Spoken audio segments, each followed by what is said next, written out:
हरियाली मावस की व्रत कथा। पीपल की पूजा करने से सारे कष्ट दूर हो जाते हैं। हरियाली मावस की व्रत कथा।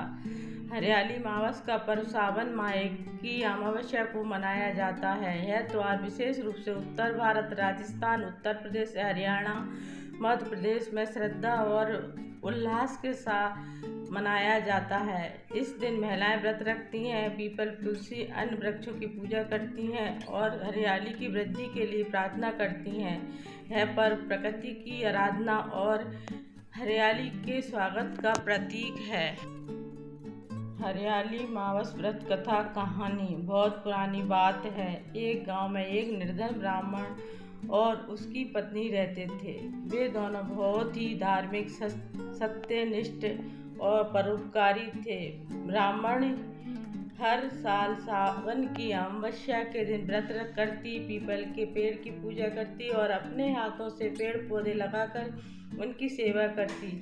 उसका यह संकल्प था कि जब तक जीवित रहेगी हर साल इस दिन हरियाली का व्रत करेगी और वृक्षारोपण करेगी। उसके इस कार्य से गांव के अन्य लोग भी प्रेरित हुए और उन्होंने भी पेड़ लगाने आरंभ किए। धीरे धीरे गांव में हरियाली से भर गया। फसलें लहराने लगीं, वर्षा भरपूर होने लगी और गांव में समृद्धि आ गई। लेकिन एक बार गांव में एक बहुत ही बड़ा सूखा पड़ा। ना वर्षा हुई, ना ही खेतों में कुछ उपजा। सभी लोग बहुत दुखी थे। तब ब्राह्मणी ने कहा, मैं इस बार भी हरियाली मावस का व्रत करूंगी और पीपल की पूजा करूंगी। भगवान मेरी श्रद्धा जरूर स्वीकार करेंगे।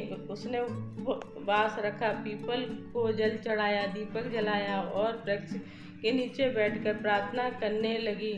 उसकी सच्ची श्रद्धा देखकर भगवान प्रसन्न हो गए। उसी रात अचानक मेघ घिर आए। तेज वर्षा होने लगी और सारी धरती फिर से हरी भरी हो गई। गांव वाले यह देखकर आश्चर्यचकित हो गए। उन्होंने ब्राह्मणी की भक्ति और हरियाली व्रत की महिमा को समझा और उस दिन से सभी लोगों ने इस व्रत को करने का संकल्प लिया। व्रत विधि: प्रातः काल स्नान कर स्वच्छ वस्त्र धारण करें। पीपल, तुलसी, केले व अन्य वृक्षों की पूजा करें। पीपल पर जल चढ़ाएं, दीपक जलाएं और परिक्रमा करें। कुछ लोग इस दिन व्रत रखते हैं और केवल फलाहार करते हैं। वृक्षारोपण करना इस दिन विशेष पुण्यकारी माना जाता है। शाम को कथा सुनकर आरती करें और प्रसाद वितरित करें। हरियाली मावस का संदेश: हरियाली अमावस्या हमें यह सिखाती है कि हमें प्रकृति से जुड़कर उसकी रक्षा कर और अधिक से अधिक पेड़ लगाकर आने वाली पीढ़ियों के लिए एक समृद्ध पर्यावरण छोड़ना चाहिए। गणेश जी महाराज की जय। किंवदंती: गोबर के गणेश जी की कहानी। यह कहानी भारतीय ग्रामीण संस्कृति में बड़ी श्रद्धा और भाव के साथ सुनाई जाती है, विशेषकर गणेश चतुर्थी पर या अन्य धार्मिक अवसरों पर। यह कथा हमें सिखाती है कि भगवान भाव से प्रसन्न होते हैं, न कि केवल साधनों और चढ़ावे से। आइए पढ़ते हैं गोबर से बने गणेश जी की यह प्रेरणादायक और भावनात्मक कहानी। गोबर के गणेश जी। बहुत समय पहले की बात है। एक छोटे से गांव में एक गरीब वृद्धा रहती थी। उसका कोई अपना नहीं था। वह जीवन यापन के लिए दूसरों के घरों में काम करती और दिन का कुछ थोड़ा बहुत भोजन पाती थी। एक दिन गांव में घोषणा हुई कि गणेश चतुर्थी आने वाली है और सब लोग धूमधाम से भगवान गणेश जी की पूजा करेंगे।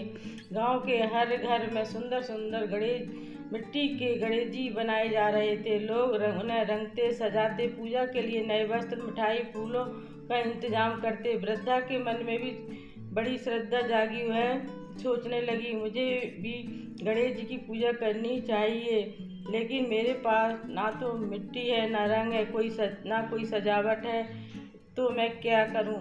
फिर उसे याद आया कि उसके आंगन में गाय बंधी रहती है। उसने गाय के ताजे गोबर से भगवान गणेश जी की एक छोटी सी मूर्ति बनाई। उसने उसे बहुत प्रेम से सजाया, घर के पुराने कपड़ों का टुकड़ा चादर की तरह उड़ा दिया और फूलों के स्थान पर बबूल के पत्ते चढ़ा दिए।